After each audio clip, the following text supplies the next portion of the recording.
Ralph Gracie was born in Eau Claire, Wisconsin on November 25, 1892.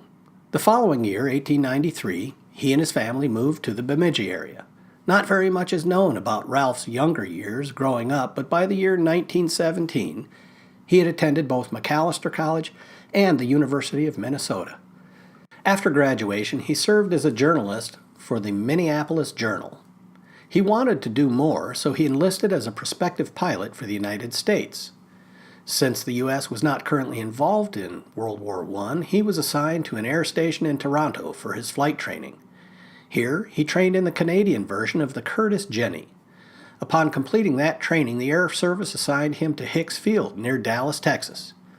Continuing his career of service, Lieutenant Gracie was sent to England in 1918 to train in the Sopwith Pup and the Sopwith Camel. Following the completion of this training, he became one of a select few American pilots to fly in the Royal Air Force during the war.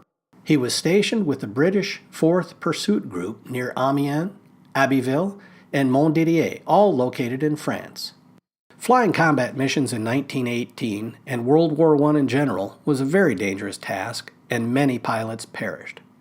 According to the book Years of Combat, of the 235 men in Ralph's squadron, 34 were killed in training, 43 were killed or missing in action, 21 were captured, and 14 were wounded. A total of 112, or nearly half the men, were lost. Part of the reason for the fatalities is that most pilots didn't wear parachutes. U.S. squadrons were not issued parachutes until after the war in 1919. Unfortunately, Ralph Gracie made the ultimate sacrifice for the cause and his country when he was shot down on August 12, 1916. Initially, he was reported as missing in action, but one of the men in his squadron, along with other eyewitnesses, claimed that he was targeted by multiple enemy aircraft. Bullets hit and splintered the wing spars of his aircraft, and he crashed into the English Channel only 2 miles from the Belgian coastline. After the war ended, the family was able to move his body from his wartime grave in Belgium and peacefully lay him to rest in the family plot in Bemidji. And the local American Legion post in Bemidji was named after him. Ralph Gracie, post number 14, still exists today. Lieutenant Gracie was not only a hero of his time for the United States, but also for the state of Minnesota.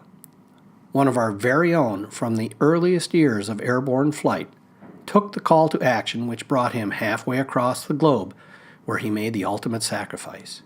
It must be said, thank you, Lieutenant Ralph Gracie, for your service and for representing the state of Minnesota, the United States, and the Royal Air Force in World War I.